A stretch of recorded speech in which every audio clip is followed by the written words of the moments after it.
Lion updated, Safari updated, Proview being greedy, Google Plus at 2.0, Instapaper now with pretty pagination, and Harry Potter books coming to a Kindle near you. It's Friday, May 11th, 2012, and this is iWake. I'm Tim Chaten, and this is what's going on in the Apple world today. Good morning, and welcome to the Friday edition of iWake. First up today is a new version of OS X Lion. So OS X 10.7.4 contains mostly bug fixes and security fixes. Notable changes include it resolves an issue where the reopen window when logging back in setting is always enabled. It improves compatibility with certain British third-party USB keyboards, addresses an issue that may prevent files from being saved to a server, and improves the reliability of copying files to an SMB server. A big security bug was also patched. For those still running Snow Leopard, security update for that system was released, and there have been no reports of these updates, so I'd recommend updating right away. An unmentioned update in OS X 10.7.4 is the inclusion of Retina-sized app icons. So basically just one app icon, and that is that of TextEdit. When the Apple Insider TextEdit increased greatly to 1024 pixels by 1024 pixels.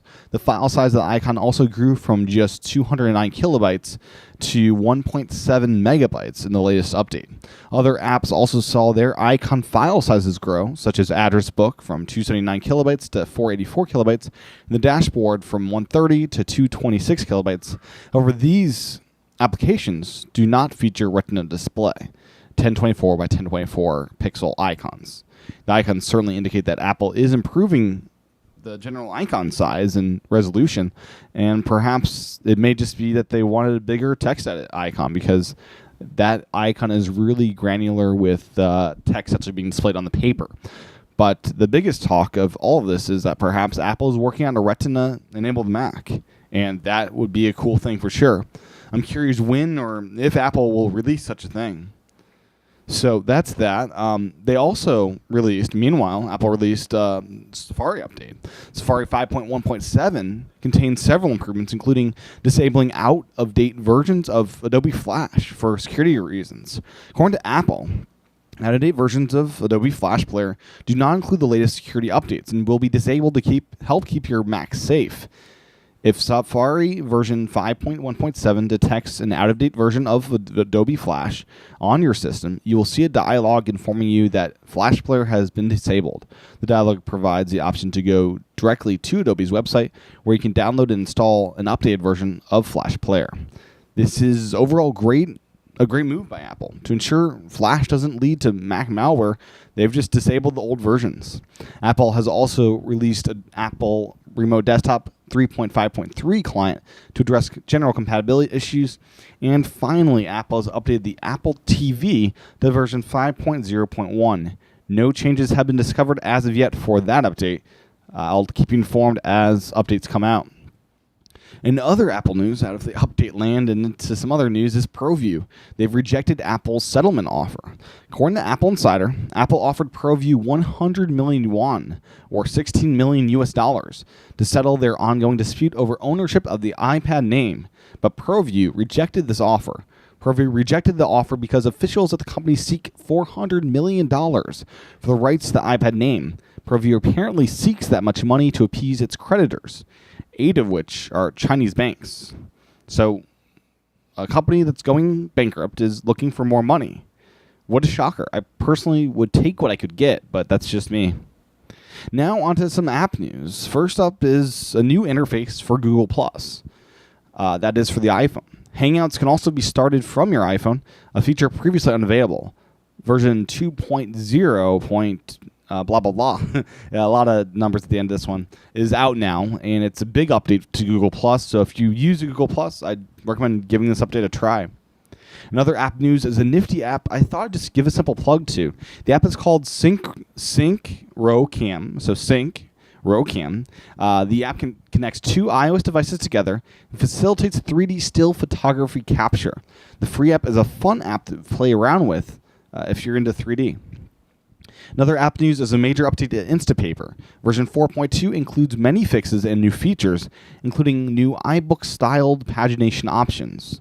Other features include all new fast pagination mode, a complete rewrite from the old pagination code that greatly improves accuracy and page turn speed. You also have new draggable dot bar to replace the scroll bar in pagination mode. There's also a new gesture, a two-finger swipe gesture to close out an article. Full screen now has auto mode to switch to full screen after a few seconds, basically not touching the screen, I'd imagine, is how that would work. The subtle twilight sepia color tint can now be selected at any time. Also added are sharing to drafts and the upcoming Quote Book 2.0. Many bug fixes and performance improvements were included in this update as well. Instapaper is a great app, and this update will make it even more fun to have. The Universal app is $5 and available now. Another fun app to check out is Drafts. I found this app through the Loop Insight. Drafts is the quick, easy way to capture and share ideas on your iPhone or iPod Touch. Drafts reduces the friction between you and that next great tweet, email, to-do, poem, or whatever else strikes your fancy. Drafts opens with a new ready-to-edit draft. Enter your text, tap the Twitter account, action, or whatever you want to do with it, and you're done. Decide you weren't done, that's fine. Drafts will keep your unfinished drafts to come back to later. The app is 99 cents and worth a look. Thanks again to the Loop Insight for pointing this nifty app out. Last up in app news is Adobe. They've made Lightroom 4 available in the Mac App Store. The app is priced at $150 and competes directly with Apple's Aperture program. The price difference is not unsubstantial here. Aperture is priced at $80, while Lightroom is priced at $150.